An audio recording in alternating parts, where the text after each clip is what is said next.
Hail and greetings all, Ragnarok Prepper here.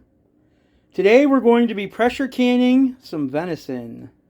Thanks to Mama Warrior's successful hunt, we have plenty of meat here that we've cubed up, and we're going to put it into the jars and get it in the cooker.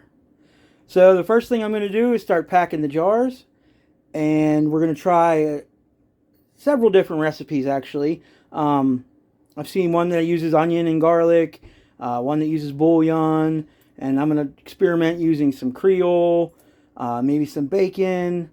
But once I get those packed, I'll be right back. Okay, so right now I've put about a tablespoon of garlic into each one and one slice of bacon. I'm a big fan of bacon and venison together, so I'm sure that'll add a little fat content. So for the first jar, what I'm going to do is add, actually the first several jars, I'm going to add some onion chunk in there.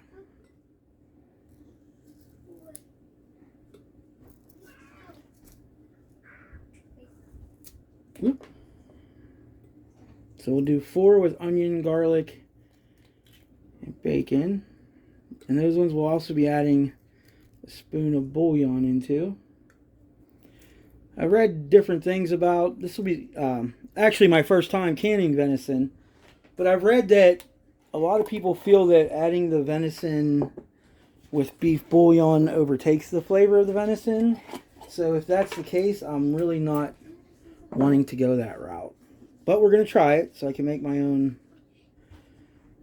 judgment call here. So I'm just going to put a scoop of bouillon into each of these test jars.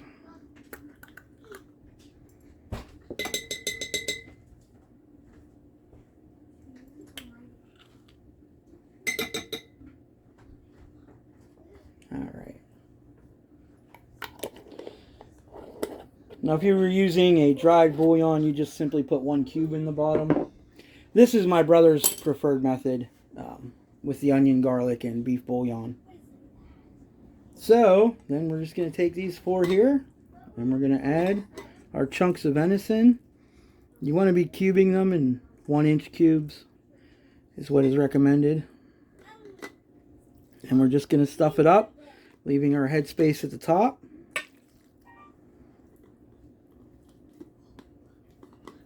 And just like that, we'll get these jars together and I'll be with you.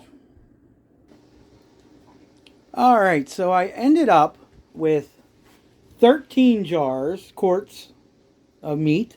And then I had a little bit left over.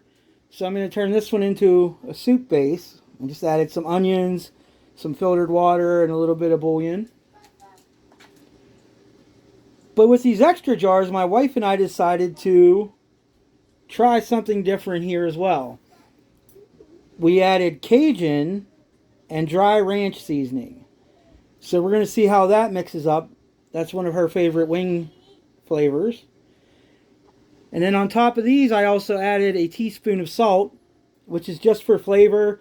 It's not required for the canning process. And some fresh ground black pepper. So I'm going to go ahead and I'm going to put the lids on these and get them into the canner. But before I do that, make sure you remember to rinse each of the rims with vinegar. Okay, so to even out my load, because I'm going to have to run a second load now, I cut up some Italian sausage to jar along with it. So that way we have a balanced load in the canner that will prevent any cracking or popping or your jars getting jostled around. Alright, so we're building up pressure on the first load, and I'll catch you when that fills. So here we are at 10 pounds of pressure, actually a little bit over 11, but these quarts will go for 90 minutes. We'll check back on them then. And here we are with our finished cans of venison. We have 16 now, 12 of the venison, 3 Italian sausage, and 1 venison soup base, minus 1 quart that I had to have for dinner after hunting today, just to try it out. It was definitely very good.